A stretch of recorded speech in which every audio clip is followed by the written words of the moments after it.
Bharat Institute of Higher Education and Research, Chennai. Admissions open for BTech, BSc Agri, BPharm, Nursing, Paramedical and Arts and Science courses. நம்ம சென்னை சில்க்ஸின் பெருமை மிகு ஆடி sale. தரமான ஆடி, பெருமை மிகு ஆடி. Lyca production Subaskaran வழங்கும் சங்கர் இயக்கத்தில் கமல்ஹாசன் நடிக்கும் இந்தியன் 2 வெற்றி நடை போடுகிறது உங்கள் அபிமான திரையரங்குகளில். நடிகர் நெப்போலியன் அவங்களோட மகனான தனுஷ் அவங்களுக்கு கல்யாணம் அப்படின்றது கூடிய விரைவில் நடக்க இருக்கு.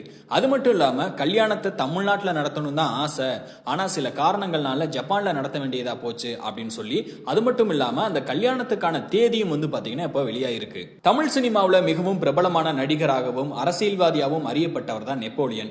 இவருக்கு தொடர்ந்து திரைப்படங்கள் நடிக்க வாய்ப்பு கிடைச்சாலும் மனசுக்கு நெருக்கமான கதைகளை மட்டும்தான் தேர்வு செஞ்சு நடிக்கிறாரு.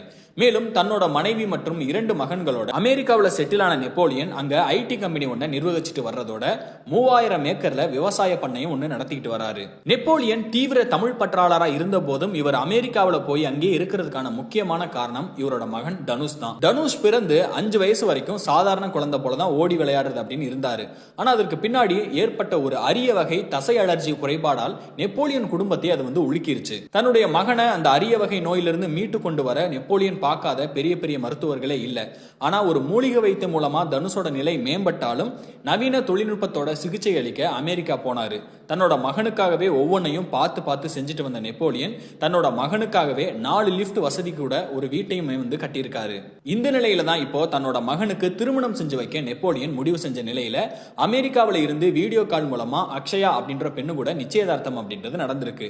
மேலும் திருமண பத்திரிகை வைக்கக்கூடிய பணியிலையும் அவர் இப்போ ஈடுபட்டுக்கிட்டு வராரு. அந்த வகையில தமிழ்நாடு முதல்வர் மு.க. ஸ்டாலின் அவங்களை நேர்ல சந்திச்சு அதோட பத்திரிகையும் பாத்தீங்கன்னா அவங்க கிட்ட கொடுத்திருந்தாங்க. அதே மாதிரி நெப்போலியனோட மகன் பிரபல யூடியூபர் இர்ஃபானோட தீவிர ரசிகர் அப்படின்றது நமக்கு எல்லாருக்குமே தெரிஞ்ச விஷயம் தான். இர்ஃபான் அமெரிக்காவுக்கு போய் அங்க போய் நெப்போலியன் அவர்களை மீட் பண்ண வீடியோஸ்லாம் பாத்தீங்கன்னா வைரல் ஆகிட்டு இருந்துச்சு. இந்த நிலையில இர்ஃபானோட வீட்டுக்கு நேரடியா போய் திருமண பத்திரிகையை வச்சிருக்காரு நெப்போலியன் அவர்கள். இதை தன்னோட யூடியூப் மூலமா காட்டின இர்ஃபான் தனுஷ் மற்றும் அக்ஷயாவோட திருமண பத்திரிகையில திருமணம் அப்படின்றது ஜப்பான்ல இருக்கக்கூடிய டோக்கியோல நடைபெற இருக்கிறதா அவங்க சொல்லி இருக்காங்க. அது மட்டும் இல்லாம அந்த பத்திரிகை கூடவே ஒரு வெள்ளி கிண்ணமும் அதுல நட்ஸ் அடங்கின ஒரு பாக்ஸும் பரிசா கொடுத்திருந்தா அவர் காட்டியிருந்தாரு. இந்த நிலையில நெப்போலியன் அவர்கள் ஏன் எதற்காக தமிழ்நாட்டில் கல்யாணத்தை வைக்கல, பொண்ணுமே தமிழ்நாடு தான், திருநெல்வேலியை சேர்ந்தவங்க அப்படின்னு சொல்றாங்க, பட் இருந்தாலும் எதுக்காக டோக்கியோல வைக்கிறாங்க அப்படின்ற ஒரு கேள்வி எழுந்துச்சு. அதற்கான பதிலா அவர் சொல்லியிருக்காரு. என்னன்னா, என்னோட பையனோட உடல்நிலை கருதி அவனால அதிக தூரம் டிராவல் பண்ண முடியாது, ஸோ அதனாலேயே பாத்தீங்கன்னா ஜப்பான்ல இருக்கக்கூடிய டோக்கியோல தான் கல்யாணம் நடக்க இருக்கிறதா அவங்க சொல்லியிருக்காங்க. அது மட்டும் இல்லாம கல்யாணம் நவம்பர் 7ஆம் தேதி நடக்க இருக்கிறதாகவும் தகவல் வெளியா இருக்கு. ஸோ இந்த தகவலை உறுதிப்படுத்துற மாதிரி நெப்போலியன் அவர்கள் ஜப்பான் தூதகரை சந்திச்சு அந்த பத்திரிகை கொடுத்த ஒரு போட்டோ சமூக வலையத்துல பயங்கரமா வைரல் ஆச்சு. ஸோ இதன் மூலமா ஜப்பான்ல தான் கல்யாணம் நடக்குது அப்படின்ற விஷயம் உறுதியா இருக்கு. வணக்கம் சார். வணக்கம் உதய். இந்தியா இங்கிலீஷ் நேயர்களுக்கு என்னுடைய மனமார்ந்த வணக்கத்தையும் வாழ்த்துக்களையும் நன்றியும் தெரிவிச்சுக்கிறேன். Thank you sir. ஸோ ஃபர்ஸ்ட் பிஸியான டைம்ல பேச ஒத்துக்கிட்டதுக்கு நன்றி. அண்ட் இப்போ நான் உங்களோட மயோபதி ஹாஸ்பிட்டல்ல தான் இருக்கேன். ஸோ சூப்பரா பண்ணிருக்கீங்க, நிறைய ஃபெசிலிட்டிஸ் நல்லா இருக்கு. ஃபர்ஸ்ட் ஆஃப் ஆல் அதுக்கு ஒரு வாழ்த்துக்கள்.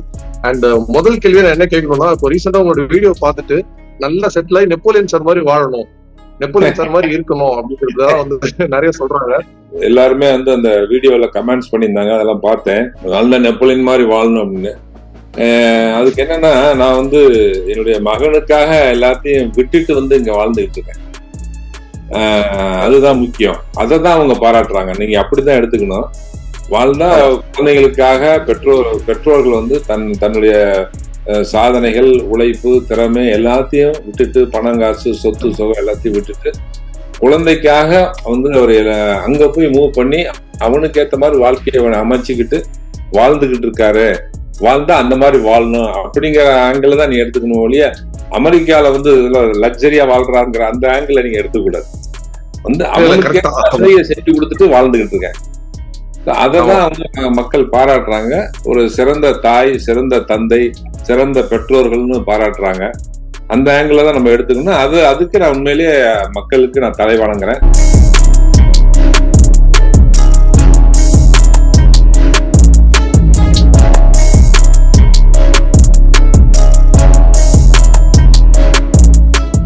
ஹாய், உங்க பேர் என்ன?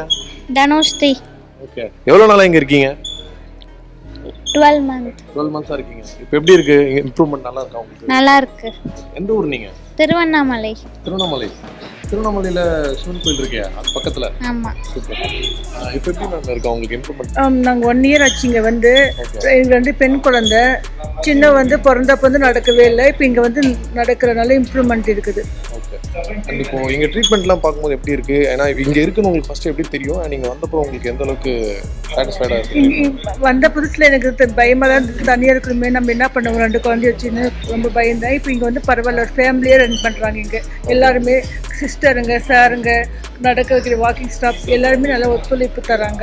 சார் இப்போ இந்த கிளினிக்ல வந்து நிறைய குழந்தைகள் வந்து பார்த்தோம். எல்லாமே வந்து ஜென்ரலா சொல்றதுனா அந்த ஒரு 4-5 இயர்ஸ்க்கு மேலதான் வந்து அந்த மாதிரி ஒரு ப்ராப்ளம் இருக்கிறது வந்து தெரிய வரும்னு சொன்னாங்க. நீங்க ஃபர்ஸ்ட் தனுஷ் கிட்ட வந்து எந்த வயசுல கண்டுபிடிச்சிங்க சார் இந்த மாதிரி ஒரு ப்ராப்ளம் இருக்கு அப்படின்னு? எங்க பையனுக்கு வந்து 4 வயசா இருக்கும்போது தான் அதை கண்டுபிடிச்சோம்.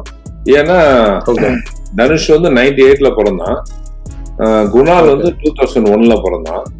2 பசங்களுக்கும் கிட்டத்தட்ட 3 வயசு வித்தியாசம். 2002ல வந்து தனுஷுக்கு 4 வயசா இருக்கும்போது குணாலுக்கு 1 வயசா இருக்கும்போது இவனுடைய நடையிலையும் இவன் நடையிலையும் நிறைய வித்தியாசம் தெரிஞ்சது. அப்ப என்ன ஒரு மாதிரி நடக்கிறான் அப்படிங்கறது டவுட் ஆகி நாங்க போய் டாக்டர் போய் செக் பண்ண போனோம். அப்பதான் சொன்னாங்க உங்களுக்கு வந்து டுஷியன் மஸ்குலர் டிஸ்ட்ரப்ல அஃபெக்ட் ஆயிருக்கான் அந்த குழந்தை, அதாவது டிஎம்டின்னு சொல்லுவாங்க. அந்த அதுல பாதிக்கப்பட்டதுனால இந்த குழந்தை வந்து காலை தூக்கி தான் நடப்பான். இது 10 வயசுக்கு மேல நடந்து போயிடும். ஸோ மேக்சிமம் அந்த குழந்தைங்களுடைய லைஃப் வந்து ரொம்ப கம்மி அப்படின்னு சொல்ல ஆரம்பிச்சாங்க. அதுல இருந்து தான் நாங்க அப்படியே உடஞ்சிட்டோம். அதுக்கப்புறம் ஃபுல் அண்ட் ஃபுல்லா பையனை ஃபோக்கஸ் பண்ண ஆரம்பிச்சோம். உலகம் பூரா கொண்டு போய் இதுக்கு உண்டான மெடிசனை தேடணும், எங்கேயுமே இல்லைன்னாங்க. அப்பதான் தன்னுடைய 10வது வயசுல அதே மாதிரி சொன்ன மாதிரி 10 வயசுல அவன் நடக்க முடியாம போய் வீல் சேர்ல உட்கார்ந்தான்.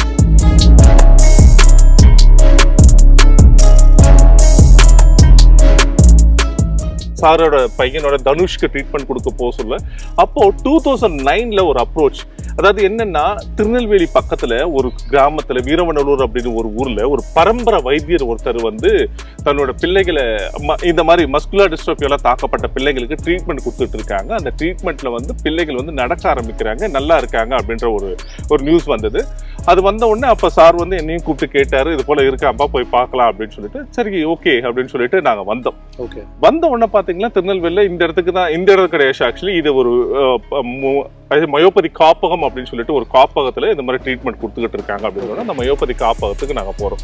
அவர் ராமசாமின்னு சொல்லிட்டு ஒரு பரம்பரை வைத்தியர், அவரோட தகப்பனார் பண்ணாரு, அதுக்கு முன்னாடி அவரோட தகப்பனார் பண்ணாரு, அப்படி பரம்பரையா பண்ணிட்டு வராங்க, அந்த வைத்தியத்தை பண்ணிட்டு வராங்கன்னு சொல்லிட்டு அவரை போய் அப்ரோச் பண்ணோம். எனக்கு இந்த ட்ரீட்மெண்ட் மேல ஒரு பெரிய போதை இருந்துச்சு. ஒரு குழந்தை நடக்கிறான் அப்படிங்கும் போது அது அந்த குடும்பமும் சரி அந்த பேரண்ட்டும் சரி ஒரு தெய்வமே பார்க்க ஆரம்பிச்சாங்க.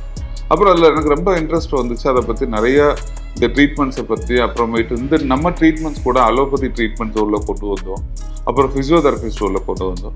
அப்படி அந்த ஒரு காலகட்டங்களில் 2009-10 வந்து இந்த ட்ரீட்மெண்ட்ஸை பற்றி விரிவாக்கம் பண்ணும்போது அப்போது சார்கிட்ட வந்து சாரோட சனுக்கு இந்த மாதிரி இருக்குன்னு தெரிஞ்சோடனே அப்போ ஒரு அரசியல் பிரமுகர் மூலமாக சார் இன்ட்ரோ ஆனாங்க.